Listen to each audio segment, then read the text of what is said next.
Aloha, ladies and gentlemen, and welcome to another episode of Friday Night KunaniPatrol, the podcast with the goal of creating a community of optimal human beings.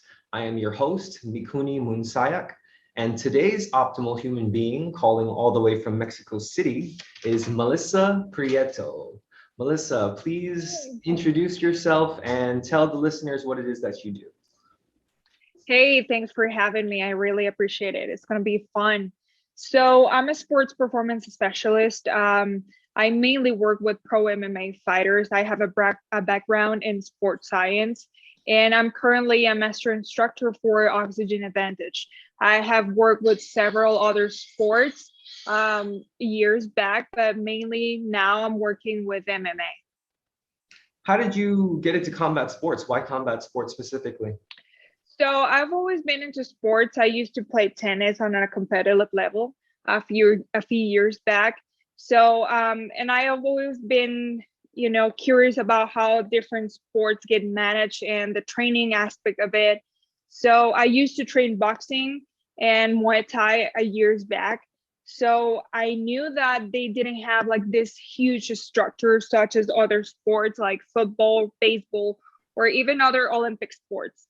So I got a call from a friend that was attending a seminar, and I got an invitation to attend a seminar at the UFC PI. That was like 3 years ago. So I got to attend to this seminar and training over there, which it was amazing, one of the best ones I've ever attended to, and that's how I started like working with pro MMA fighters. So it's pretty recent then. Yeah, quite a bit. I mean, I started with no pro MMA fighters. Some of them there were amateur, like 4 years and a half ago. But starting with pro MMA fighters over 3 years ish. And now, about how many fighters are you currently working with? Over 10 now. Yeah, And you that's have quite fighters a bit. in Bellator, you have fighters in UFC. What other organizations do you have fighters in? Yeah, besides those, there's another one in Sweden, which is called FRC, I think. There's another one called Combate Americas, which is like a Latin um, big league right now because they're having fights in the US. But they have a huge roster. Also, there's another league called Lux Fight, which is a Mexican one, but they're like this league that they're bringing new prospects into the UFC. I've heard of Combate Americas. I have a friend. He was the fight promoter for my last fight in Las Vegas. His name is Rudy Morales. I don't know if you're familiar Oh, with. okay. Yeah, he was. He Yeah, used I've to fight. heard of him. Yeah, he used to fight in Combate Americas, and he was the fight promoter for my first Muay Thai fight in Las Vegas at the time. Oh, So that's amazing. That's yeah. great. How did Yeah, you get into? Combate is a big one. Yeah, it looks really good. Their presentation is really well done, and yeah, everything looks Yeah, really for legit. sure. So as far as breath work, how did you find yourself into that? Because for me, like I was telling you earlier off air, I just heard it on a podcast and heard about Patrick McCune and about how all these fighters are unlocking these new levels with training hmm due to hmm breath work, and that's how I got into it. So what about you? Well, honestly, I got an invitation from Patrick itself. I bumped into some training and I got to talk to him. And honestly, I'm honored to say that. He was kind enough to make an invitation for me to be part of the master instructor group. So that was kind of it. I mean, I did some trainings of breath work at the UFCPI a while ago. It wasn't with Oxygen Advantage, it was with another company, but they're doing a great job as well with breath work and those type of things. But yeah, that was pretty much it, to be honest. That is, I would totally fangirl if Patrick were the one to reach out to me and be like, "Hey, can you be an instructor for us?" That's super cool. Yeah, it's such a cool story. I think, I mean, he's a great professional and great human being. He's just so down to earth and he's so knowledgeable and he's great. I mean, Well, let's get into all of Patrick's work real quick. So, Okay. I try to preach all of this to everyone that I ever work with, people just in my everyday life, and they think I'm crazy sometimes. But maybe you can just give the listeners, like, what are the benefits of nasal breathing? Like, what's happening? Why should we be doing it? And how does it promote an optimal lifestyle? Yeah, so I think it's one of the things that I mean, even, people who like to do sports out of like a competitive level forget about. It's one of those basic things that we think we know, but honestly, majority of people don't know how to breathe properly. So, and it's weird. Some people might be surprised, but it's the truth.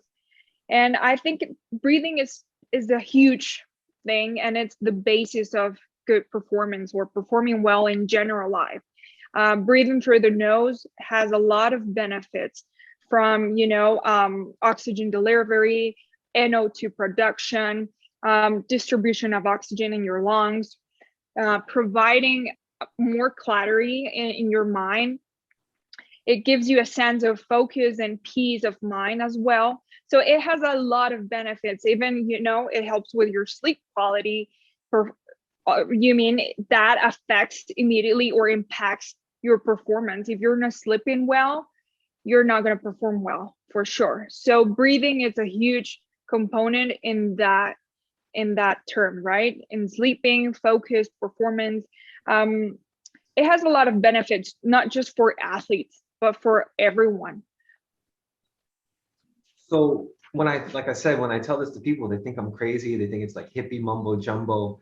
But when I start explaining the chemistry side, as far as what's happening, as far as biochemistry, which I believe you say is one of the pillars of what the oxygen advantage of breathing, right? Yeah, for sure. We can get into that if you So, wanna. well, yeah, what is happening chemistry wise? So just so the listeners don't think, oh, okay, Kuni, just breathe through your nose. Like, no, there's an actual science of what's happening. So could you please explain the chemistry? Yeah, of course. And I think it's really important to highlight that breath work has a science behind it. There's a lot of studies behind it. It's just not a trend. I mean, as of right now, it might sound like a trend, or something that, fitness people are doing. But to be honest, it goes way beyond that. So when we're talking about breathing, it's really important to know the pillars of breathing. So there's 3 pillars that are really important when we're talking about breath work. And the first one is biochemistry, as you said. It's how well we tolerate CO2. And we can get into that a little bit later on. And the second one is the pace of breathing, how much volume you're having or how much volume of air you're breathing. It is important to have a good cadence of breathing. Otherwise, you might be breathing a lot of volume of air, but you're not oxygenating your muscles or cells, if that makes sense. And then we have, horizontal breathing, which is the biomechanics of breathing. A lot of people have vertical breathing or paradoxical breathing, which is, how you notice the chest goes up and down. So it's really important to have this horizontal breathing where you're breathing from your diaphragm, and it's barely noticeable, if that makes sense. So those 3 things. Okay, so those 3 pillars are really important whenever you're talking about breath work or you're trying to implement any breath work training in your programming. You have to have in mind those 3 because it's really important to work on those 3, not just one aspect of it. Sometimes I've seen great yoga instructors working sometimes in just one pillar, which is biomechanics probably, or sometimes they might work only on pace breathing, the rhythm of the breathing. But you got to work on those 3. Otherwise, you're not going to be well-rounded, or you're not going to develop the performance that you might want to have. So I've read the book. I think I'm on my second time reading it now. But for the other listeners, maybe you can explain to them, how is it that we can increase our tolerance to carbon dioxide? Good. Yeah. So before I get into that, I think it's really important to explain what is CO2 and why it's important in terms of breathing, because if we talk about CO2, probably not a lot of people know what is CO2. So a lot of people think it's just a waste gas, and honestly it's not a waste gas. It helps as a buffer, and it helps to release oxygen. So if you have a lot of CO2 in your bloodstream, that's a catalyst to release oxygen into your cells. So there's hemoglobin, which is a protein in our blood, which allows the oxygen to enter your cells and your muscles. But if there's not enough CO2, there's no catalyst for the hemoglobin to release that oxygen, right? So that's why it's really important to have that tolerance of CO2. Otherwise, you might not be receiving a lot of oxygen in your system, in your body. So that's why it's really important to have in mind why CO2 plays a big role into releasing oxygen into your body. Okay, so there's many ways that we can start working on CO2 tolerance. First of all, let's say in Oxygen Advantage method, we do work on certain scores in order to see where that person is at or where that athlete is at. So it's a baseline where we can see where that athlete is at, and from that we can start building up and working on a certain program. So we have two different scores that we currently use with Oxygen Advantage. One is the BOLT score, and the second one is the MBT score. Okay, BOLT score, you can measure it when you wake up. As soon as you wake up, you sit on the edge of the bed, and then you put your timer. You inhale normally, then exhale, then you pinch your nose, and the first instinct or reaction that you have that you need to breathe, then you stop your timer. So that's the first score.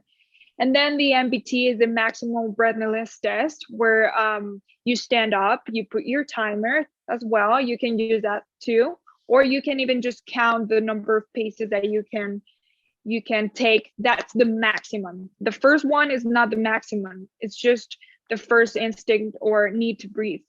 The second one, it is the maximum breathlessness test, how many steps you can take or how long you can, hold on your breath.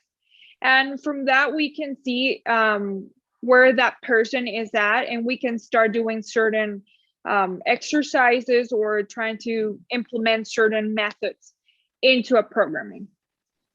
For the maximum breathlessness test, do you count it after an inhale or after an exhale?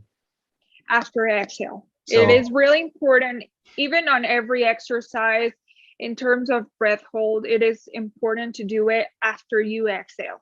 Otherwise, it won't work, or it won't push you to that limit, Some people do it the other way, and they do it when they inhale.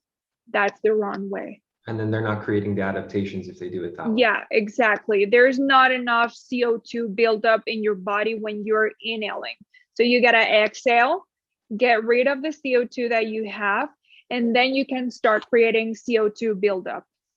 Interesting. So as far as breath work for me, as far as my protocols, like before I go to training, I try to do my BOLT score before training, and then I'll do a bunch of strong breath holds, like at least 5 to 10 strong breath holds before training. Okay. And I do that because they say in the book that the spleen contracts, and the spleen is like a blood bank, and it releases red blood cells, so that gives me more oxygen availability during training, correct? Yeah, that's correct. So you're correct. I totally feel the difference when I do these breath holding exercises compared to when I don't do them. Like if I go to training, like jiu-jitsu practice or hit the mitts or sparring or whatever, and I don't do my strong breath holds before practice, I'm gassed. And it makes a difference. It definitely does, and you're correct. I mean, it is helpful in terms that your spleen contracts, and even you're creating more nitric oxide, which is really helpful in terms of, cleaning up your airways and redistributing your blood in your lungs. We have a dead space in your lungs, around 150 milliliters of dead space. right? So that dead space in your lungs, it is avoiding for the oxygen to distribute around your lungs or the air. So that helps. Let's say that you have a lot of blood right on the lower part of your lungs. So that it's making you not to have a lot of oxygen around all your lungs. So NO helps to distribute that blood. So it helps to redistribute your oxygen around your lungs, right? So it is helpful too, not only because of the spleen contracting, but it also creates NO production in your nose, in the nasal cavity, and your lungs as well. Wow, I didn't know about that dead space in the lungs. Thanks for teaching me something new today.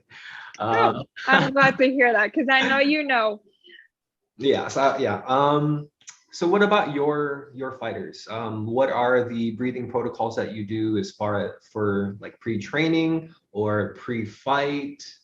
Another one I'm interested in is what is your breathing protocol in between rounds in order for them to recover?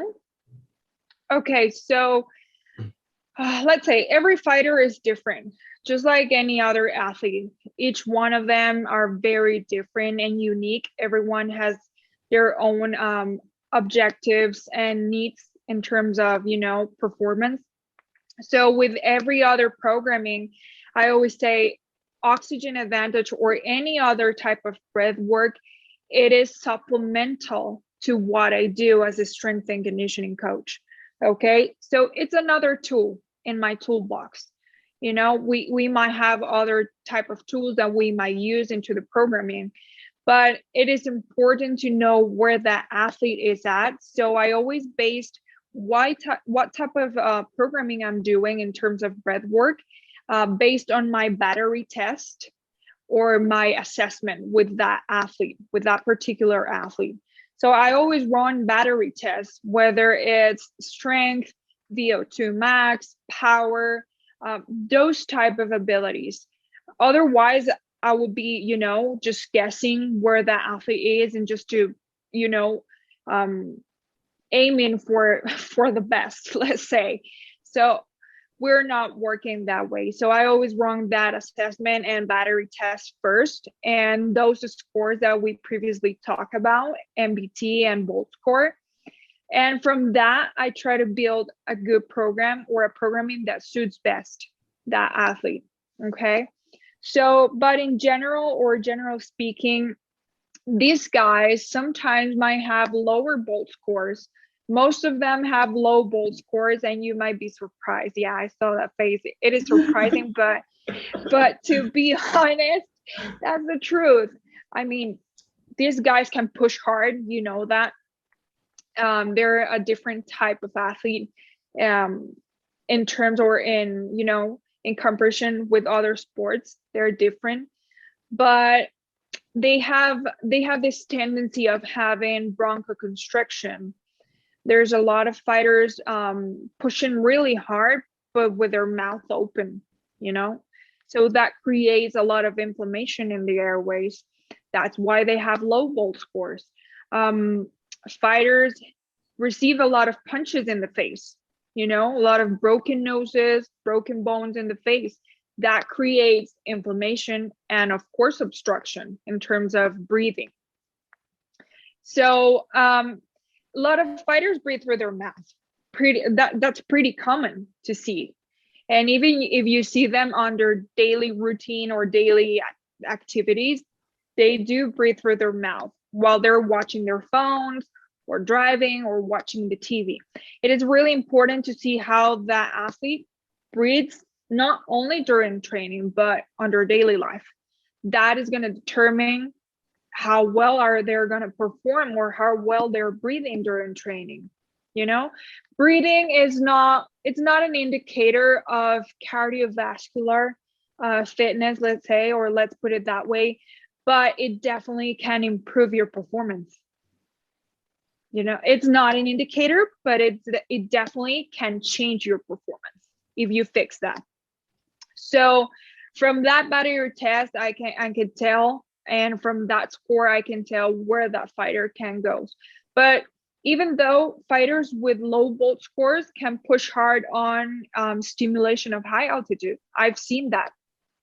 And you might think that someone with a lower bolt score might not do well with breath holds, but fighters do. Fighters can, fighters can push hard.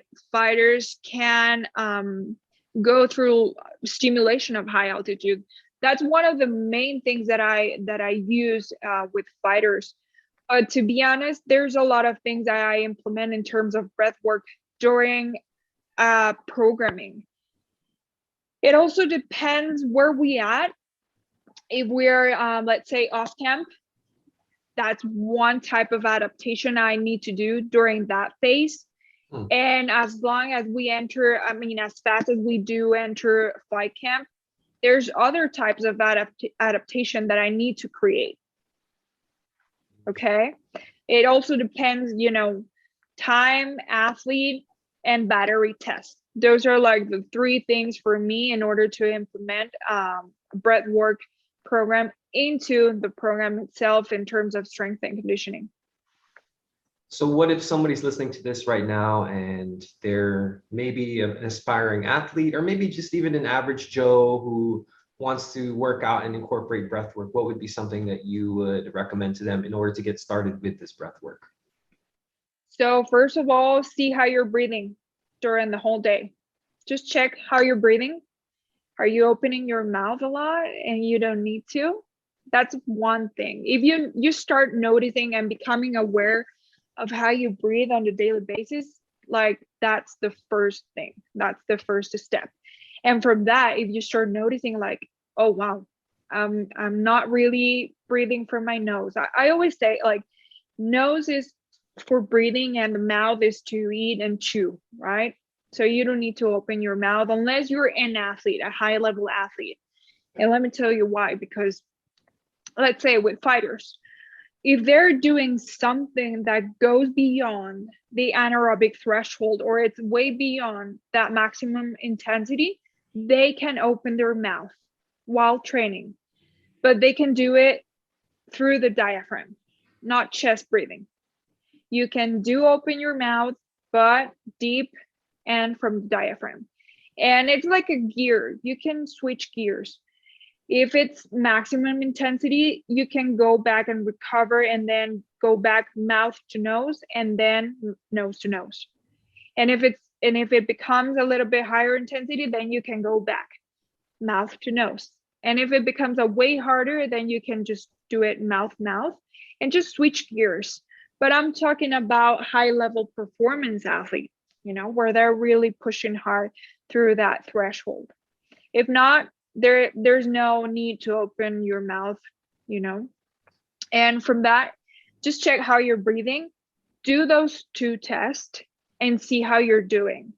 Those two tests are going to determine where you can start in terms of breathing.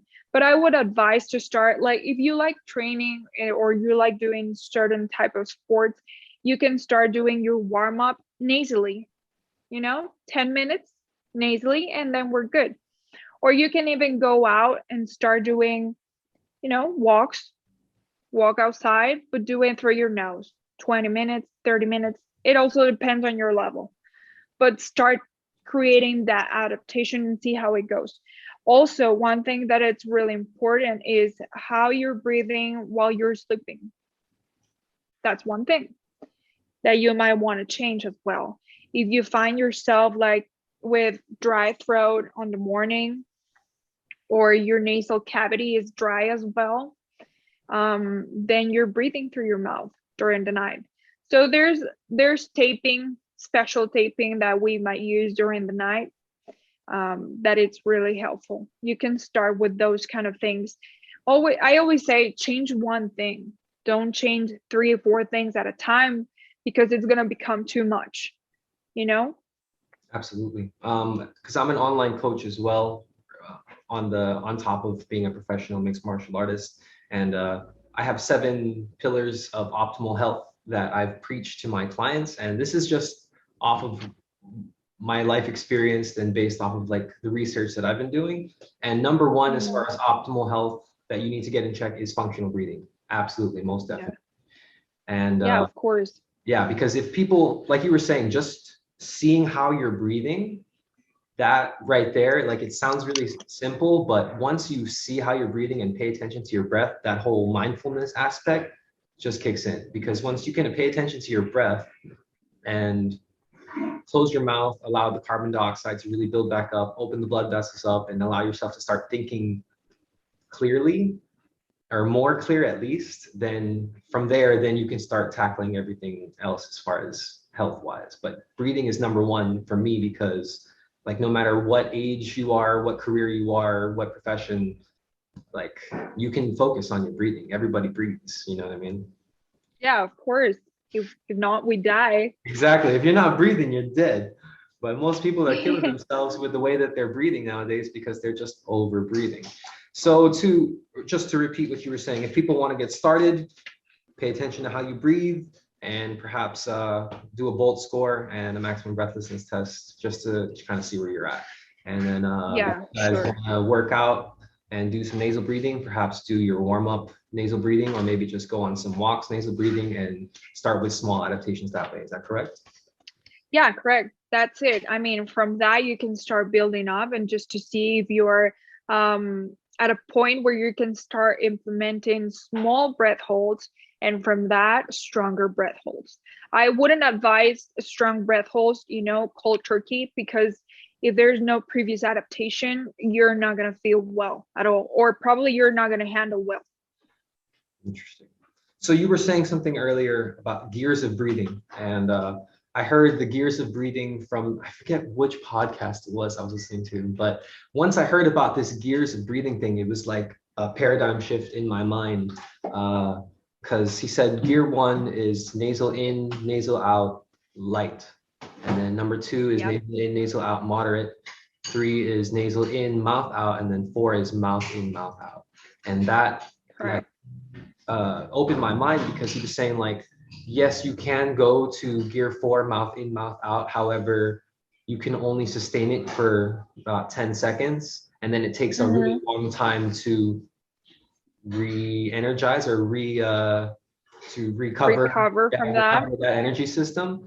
So yeah, so as far as like personal experience, when I do rolling jujitsu or hitting the mitts or sparring, as much as possible, I'll keep it nasal the whole time. And I'll know that Yeah. I'm being super efficient at the end of a round when my sparring partner is breathing through the mouth and I'm just like chilling with my You're mouth. good. Yeah, and it feels really awesome. So yeah, That's great.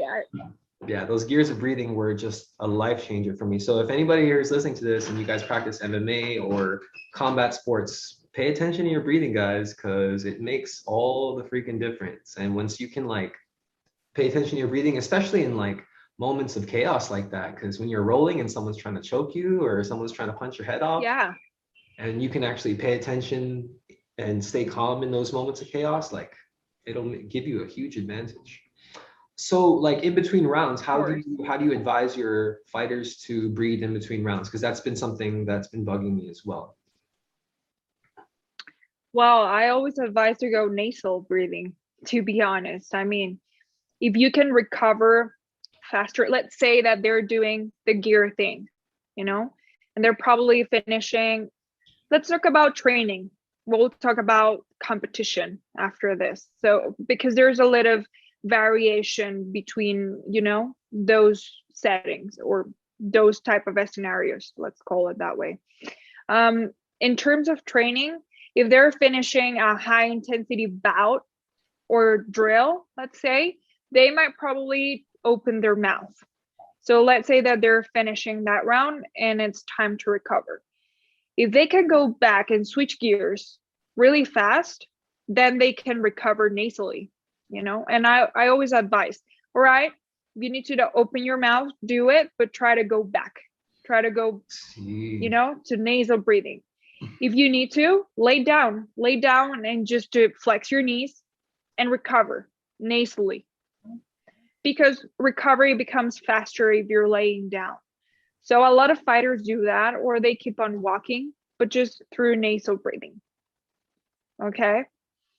I'm always watching while they're training, because I've always tried to emphasize on, on not opening the mouth. If I see one of the fighters that I train open their mouth like constantly, I know there's something off. And I always like, hey, your mouth, your mouth. They already know. Sometimes I don't even say something and they already know that I'm just, watching their mouth, like, or I will go like, and they know, you know. In terms of competition or fight day, there's a lot of things going on at that moment, and the last thing that I wanted the fighter to focus on is just on, things that they don't need to focus on. If that fighter has been doing breath work for the whole fight camp and just even during general prep, they already know. It's something that becomes an habit. So I don't have to be there like, hey, your mouth, hey, you're breathing. That's the least perfect moment to start, saying someone to breathe properly. Um, it becomes something that they already know, so their body responds well when they have that adaptation. If it's someone that hasn't done that type of work before, of course they're not going to do it, and they're not going to recover faster. I've seen the fighters that I've worked with recover in 25 seconds, 20 seconds. So, a minute is plenty for them to go full gear and go back again and have that. I love that from breath work. It has given me the ability to create that adaptation in fighters and to have that repeated sprint ability in the athlete. So it's that term that they don't gas out, that's what we hear out, and oh, that fighter gassed out.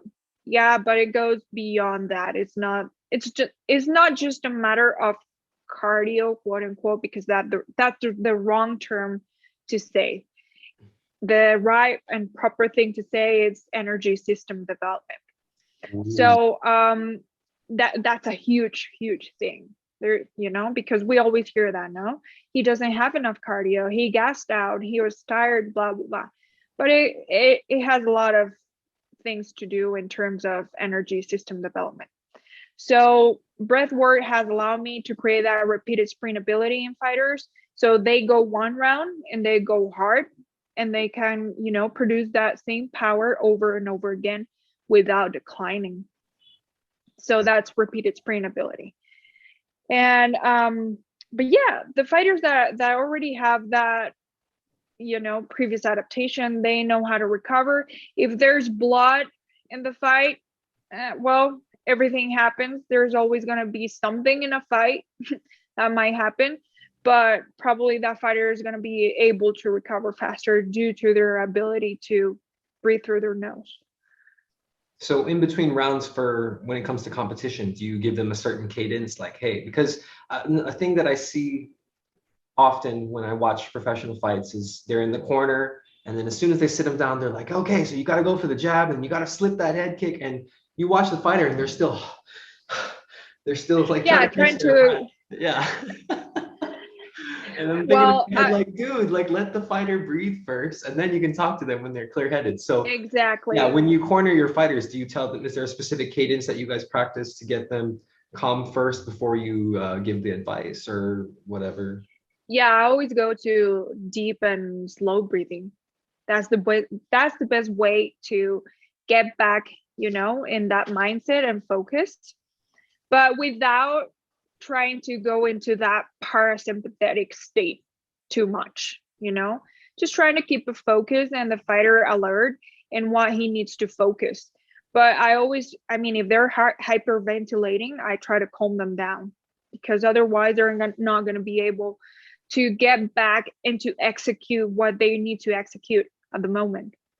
And there's certain protocols that we do previously, before stepping into the octagon, like 3 hours before, and then we do some breath holds and a little bit of hyperventilation and slow and deep breathing, let's say 30 minutes before stepping in. So it's a combination. That one before stepping in, like 30 minutes before, it's a combination between slow and deep breathing, hyperventilation, and breath holds, strong breath holds. That way we're creating a little bit of, balance between parasympathetic and sympathetic nervous system. That way the fighter is alert, it's focused, but it's not that hyper anxious or hyper relaxed. So we try to create that balance for that fighter before he steps into the octagon. And we also work one night before the fight. Let's say during the weight cut, it's really important also to implement certain breathing protocols, that helps the fighter to stay calm, stay relaxed and focused in that task. And then after that, he can, go to weigh-ins, recover, refuel. And then on the day of the fight, we do certain protocols before it, 3 hours before, and then 30 minutes before. Could you, I don't want you to give away your secrets or anything, but maybe you could give us a little example of what you mean as far as because you said you do combination of deep and slow breathing, hyperventilation, and then the breath holds. So what would be like exercise that you do for those three things? So in terms of slow and deep breathing, it's just pretty basic, but we try to keep on 4 seconds in, we hold 1 second, and then we exhale in 5 seconds. So that's the cadence that we use for that one.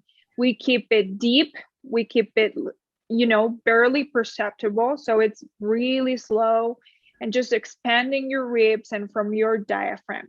We do that like around 3 to 4 minutes, and then we switch up gears. Then we go into hyperventilation, which is fast breathing. You're gonna go up in terms of the volume of air that you're breathing. We do that at around 40 seconds. And that's like, and then, that's like, right? Wow. And then we go to breath holds immediately after that. So we exhale and then we do breath holds. We can do breath holds from 12, 15 seconds. It really depends which fighter you're working with, right? And then we repeat that. For around 10 minutes, 5 minutes. So it depends. But those are like the 3 things that we do. And you said this is about 30 minutes before jumping into the cage. Like, fight's coming up already. Okay. Yeah, wow. Yeah. So just to go back to what you were saying earlier, you were talking about parasympathetic and sympathetic response. If you guys are listening and you guys don't know what sympathetic and parasympathetic response, I don't know if I can explain it correctly, but I believe, I want to say it's part of the your central nervous system in your brain has a sympathetic and parasympathetic tone, and sympathetic is for when you're in like fight or flight mode, correct? And then parasympathetic is when you're in like rest, relax, and digest mode and chill mode. Correct? Yeah, you got it right. That's perfect. Yeah. Well explained. Yeah. So something I wanted to talk about that was a problem for me because when I moved here, I started training mixed martial arts full time, and I was going training twice a day, like 6-7 times a week, and like really overtraining. And I never took into consideration doing cool downs or cool down breathing. And I had problems sleeping at night. I would go home exhausted, but I would be up all night and I wouldn't be able to sleep. And then I just find myself on YouTube watching jujitsu videos and taking notes just because I couldn't sleep. And then once I started getting into breath work, I realized you're not cooling down after, you're not doing like recovery breathing. And so your brain is still in sympathetic mode. So do you do cool down breathings, recovery breathings with your athletes in order to put them back in a parasympathetic state in order to promote recovery? Yeah, of course. And not even just after. We do have a whole session.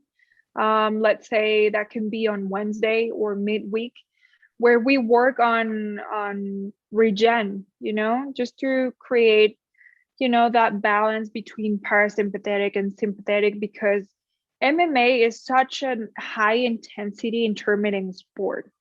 It requires high levels of conditioning, strength, and power, to pin down an opponent. Um, so the nature of the sport itself, it's really high intensity. So most of the time is, sympathetic. That response of stress all the time, of course, it creates a dysfunction between those two. So we do have a day where we do deload, we do some regen work in terms of breathing, movement. We might do some active recovery activities such as mobility, FRC, breath work, trigger point therapy, or fascial therapy. So yeah, I do have one day a week at least where we do that deload. And after every session, I always advise to do a cool down.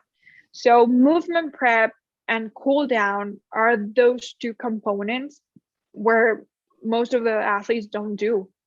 They only care about the core of the session where they go hard all the time. But those two are very important. The first part where you prepare your body for what's to come, and the last one where you're relaxing and just cooling down and just to allowing your body to get back into that homeostasis state. Yeah, that's crucial. That's so huge because Yeah. especially fighters in this day, well, I think fighters ever since, they just have that extreme mentality, and all they want to do is Yeah. push, Go hard. grind, and go hard. And then you're like, hey, you guys want to stretch and cool down? Like, what do you mean? Nah, like, What what the are you hell? talking about? Like, yeah, I'm gonna go punch the bag some more. Like, no, dude, you gotta relax, you gotta cool down, or else Exactly. have a hard time. Yeah, that's a huge thing. And my fighters know already, but the first time that you get to work with someone with in MMA, it is weird for them to slow down. They don't know how to slow down and to recover and to have off days because they have this mentality of pushing hard all the time. And they think if they're not feeling like they're dying during a session, they feel like they're doing nothing.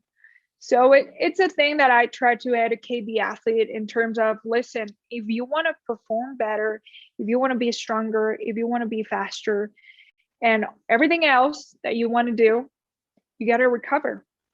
Otherwise, you're not going to be able to pull that off. They say recovery is where the adaptations happen, and so if you're not recovering Yeah. properly, then you're not going to make all that hard work you're doing. It's not going to mean anything.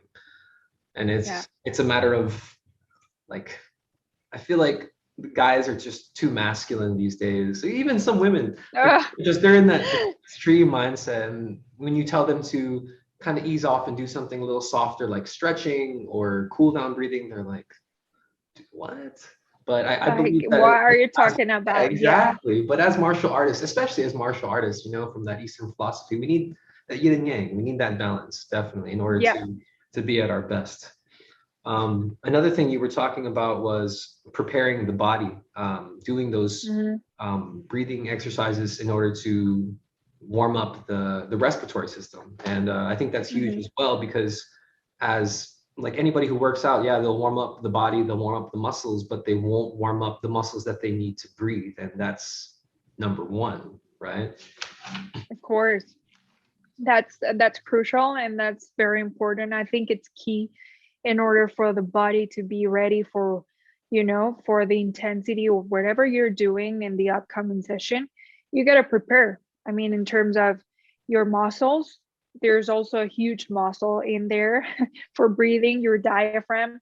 So you got to take care of that as well. What I do with fighters or any other athlete is I incorporate during the movement prep, we do breath work. We might do some small breath holds, 5 seconds. And then we keep on doing nasal breathing. And then again, 5 seconds breath hold. And then we keep on going. That might be 10 minutes, and you're already doing your movement prep for the upcoming session, but also you're working on breathing patterns, which is really important. So that's a nice way to incorporate, any type of breath work or into your programming. I think it's really awesome that you make sure you incorporate rest days as well. Like, well, not actual rest days, but I mean deload days, like those recovery days, to do some functional range of motion and do these breathing exercises. Because again, back to what we were saying, people don't incorporate even rest days or like, yeah, because like I was telling you before, I was just pushing myself way too hard. But once I started incorporating days for recovery, and not just sleeping, but I mean like doing some stretches, doing some foam rolling, doing some breathing exercises, then it was like one step back, but three steps forward. And it's made Yeah, huge, that's a game changer.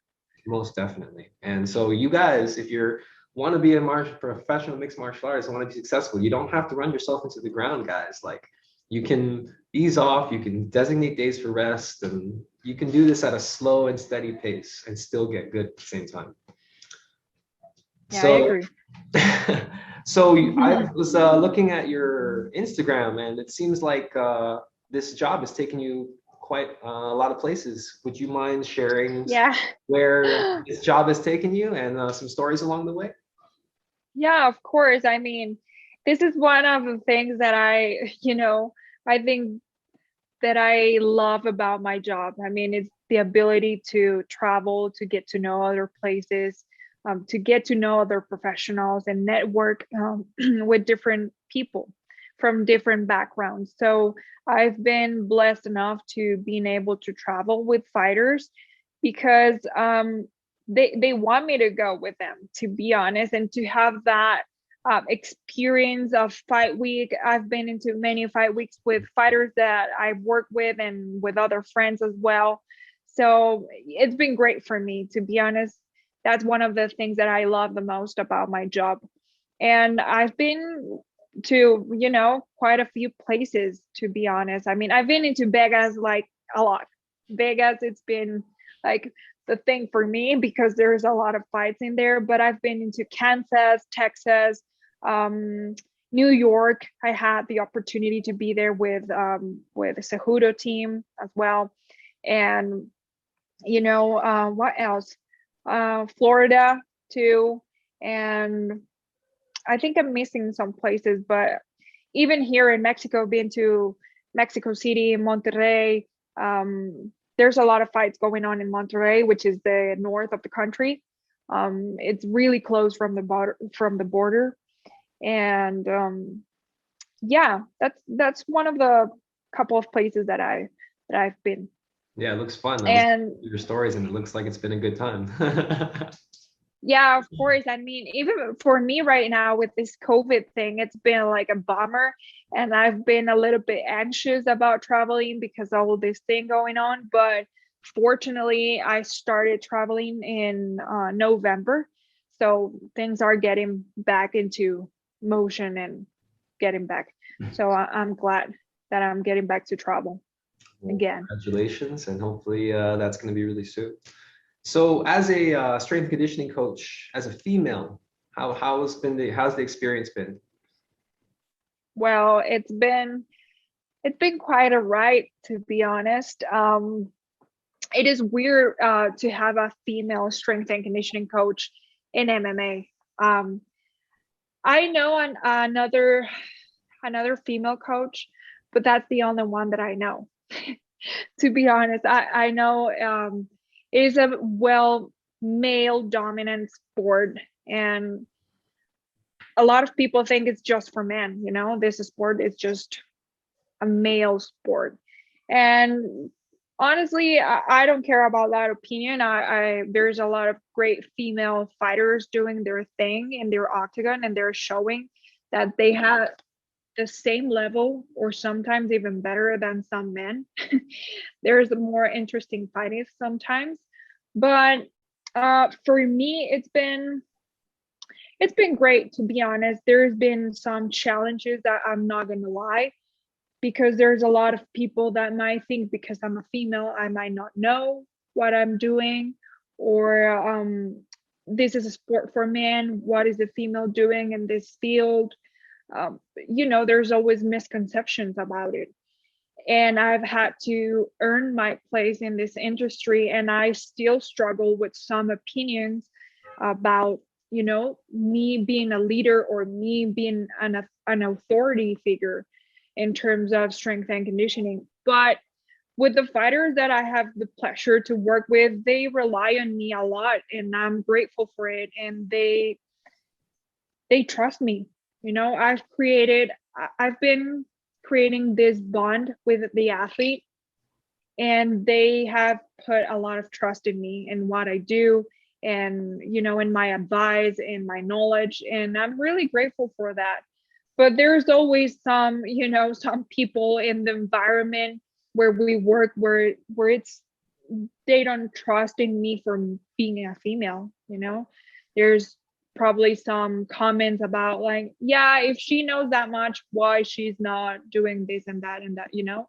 there's there's always comments about it. Or sometimes during fight weeks, I might come across with certain people where they don't even talk to you because, you know, they neglect you, or they neglect that you're in that room with certain fighter.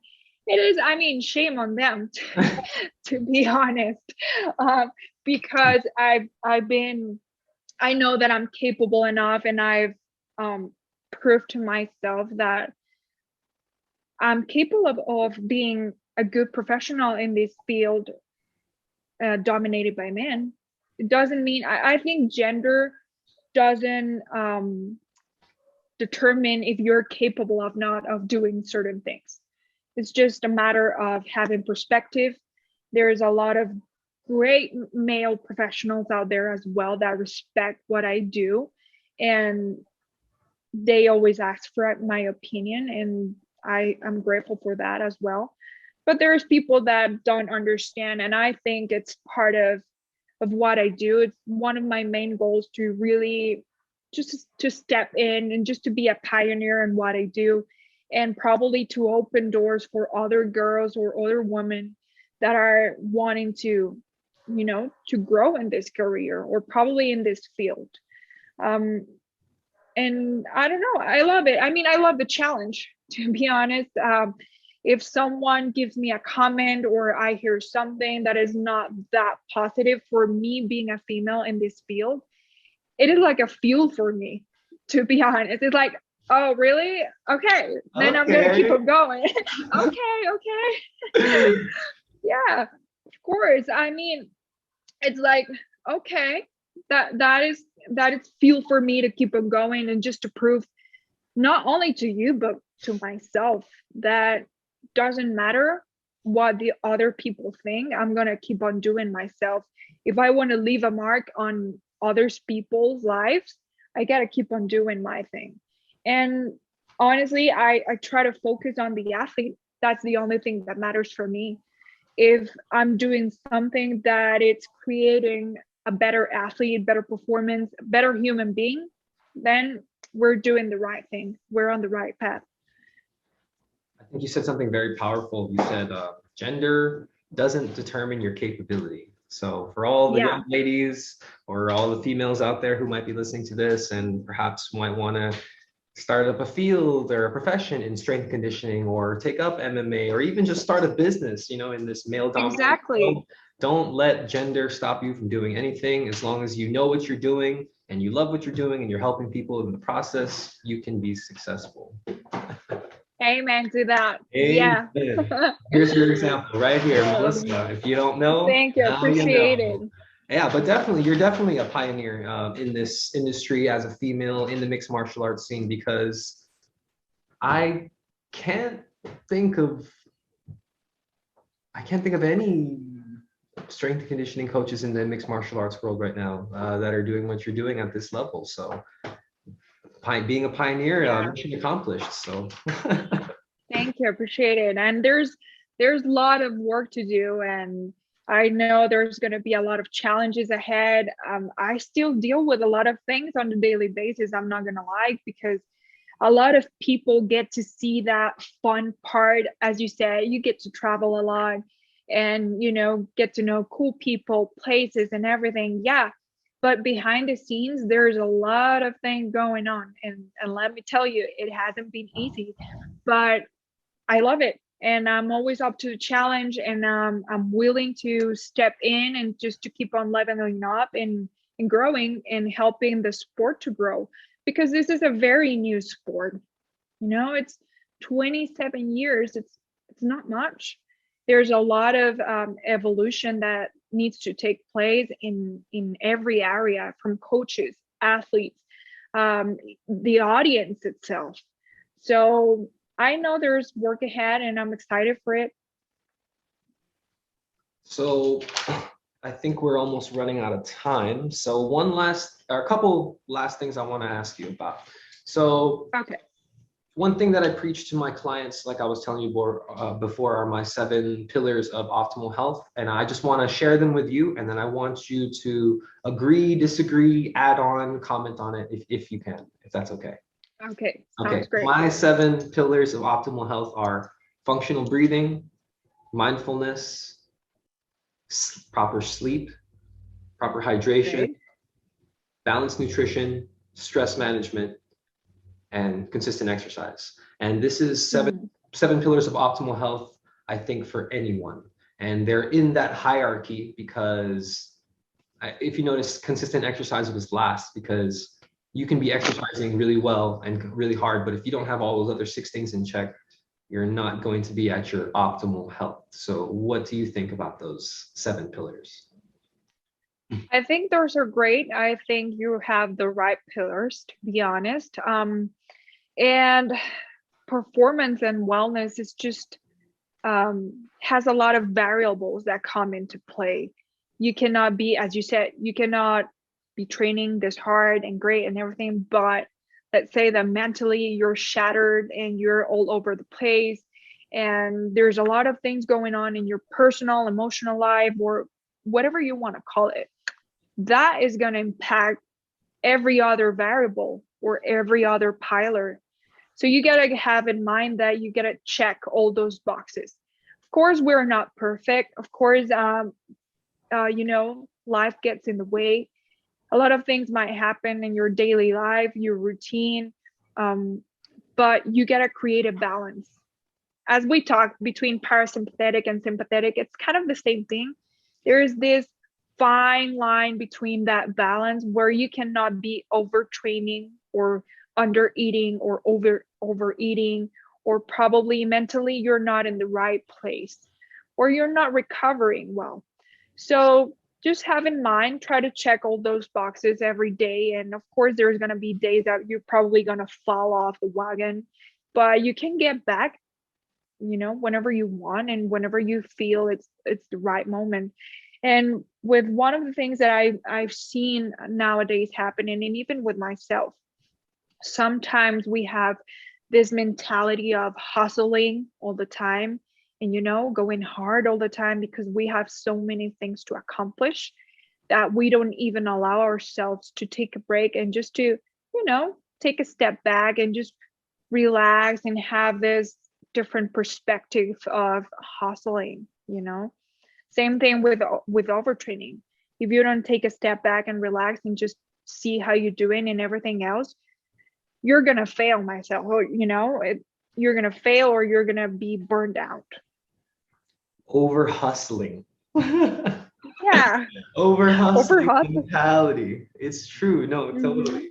I think that's where breath work comes into mind for me, because when I take, like, sometimes I'll just put on like a 3-minute timer and then just focus on breathing and nothing but the breath, because that allows me to get back to my breath, follow it, and then just tune out from everything and not be so caught up in my head of, oh, I got to be successful in this, I got to accomplish this. I just breathe and bring like a spiritual aspect, and I kind of just bring gratitude for every single breath. Yeah, that's so important. Yeah, and just being in that moment and allowing the breath to just give you that energy of just even being alive. And a lot of people don't tune into that side, and they get so caught up, like you said, in their head and being successful rather than just being where they are and appreciating exactly what they are. Yeah, that's key for me. I mean, I try to do it every day. I try to meditate before I get into work or just do something else. I just try to relax, because I've cut myself sometimes into, what, there's a lot of things that I need to do today. I need to do this and that, and my head starts like to go at 100 miles. And so I try to slow down. I'm just waking up. I might put, some beats of meditation, and then I just breathe and do a little bit of breath work. Even it's 5 minutes. Um, it's great because that's a great way to start your day. It really can set the tone of the rest of the day. And as you said, just to be grateful for everything. And I think it's a good idea to do that, just to soak in the moment and be grateful for your achievements and for everything that you have in your life. Amen. Amen. Preach it, girl. So everybody who's listening, take some time to just relax and appreciate the moment. Please. You don't have to be so caught up in your head about all the existential pressures and all that. Just relax, enjoy yourself, enjoy your life a little bit, huh? Yeah. Okay, For sure. last one, because we're a little over on time. What does optimal human performance mean to you? Wow, Take that's your a time, good take your one. time. Okay. Well, as I told you, I think it's a coordination of different variables. For me, I think the mental aspect plays a huge role in terms of performance. Whether you're a high level athlete or just someone that likes to do sports as a hobby or whatever you do in life, mental aspect is everything, because that is going to set the tone for everything else in your life. What you think about, you bring about. And to be honest, that applies for every area in your life. If you're having positive thoughts, of course, you're going to have this positive energy that you're going to bring out to your life, you know, whether it's in your relationships, sports, training, nutrition, everything. So for me, it's to create a balance in everything. And even with the wrong stuff, let's call it that way, quote unquote, where if you want to have a piece of chocolate, if you don't want to exercise one day, it's to create that balance in life. It's part of enjoying life. And sometimes I think because we live in this, I call it the microwave era, where we want everything like, this fast. We lose sight of enjoying life and just to loosen up sometimes and not be that strict or that rigid sometimes. And it's that, just to have a well-rounded and good balance in everything in your life. But your mental game, you got to step on that and just to level up on that, because that is going to impact your overall performance. Well said. Beautiful. So everybody out there, get your mental game on check, because the stronger your mentality is, the stronger your physicality will be eventually as well. Yeah, of course. Right. So any last plugs? Maybe you want to promote your social media, maybe promote an event coming up or something. Just any shout outs. One last thing before we close this up. Yeah, of course. I mean, I'm always on IG. My handle is Melissa SS Prieto, Prieto. I'm always up to questions. I'm always willing to answer, to have a chat and conversation, about breathing, sports performance, sports science, MMA, of course. I'm always there. And yeah, we'll be having upcoming master classes and seminars with Oxygen Advantage. So keep an eye on that. And I'll be doing some of myself as well independently. So I'll keep you posted. I'll keep you posted on the dates. What are the prices of these courses? So in terms of certification, I'll have to check back with Patrick, because they're updating everything. They're even updating the website. I don't know if you have noticed or log back in, but I will tell you up on that. I don't want to lie on that. Okay, well, I'll definitely keep in touch then. Maybe one last shout out for the Latino following that might be listening as well. Yeah, of course. Or all my Latinos, my Latin people. I'm really proud to be a Latin girl, to be honest. I think we're crushing it. We have we have demonstrated that we have a place in this world. where we're doing great things, not just in the sports industry, but music industry. It's huge, arts industry, and I'm really proud of it. And just, hey, keep on going, people. We got this. Right on. Well, there you have it, ladies and gentlemen. Thank you, Melissa, for your time. We had an awesome conversation, and I hope that people listening are inspired and learned something new, and that we added quality to their lives. So again, I hope the same. This is Mikuni Munsayak signing out. Aloha. Mahalo for listening to another episode of Friday Night KunaniPatrol. Feel free to follow my journey at KunaniPatrol on Instagram and Mikuni Munsayak on Facebook. Also, be sure to click that like button, comment at least one thing that you learned from this episode, and share this episode with at least one person. Lastly, if you wish to support my journey, click on the Ko-Fi link in the podcast description. All donations will go towards creating more content to help you all live your best lives. I am Mikuni Munsayak, signing out. Aloha. Friday night,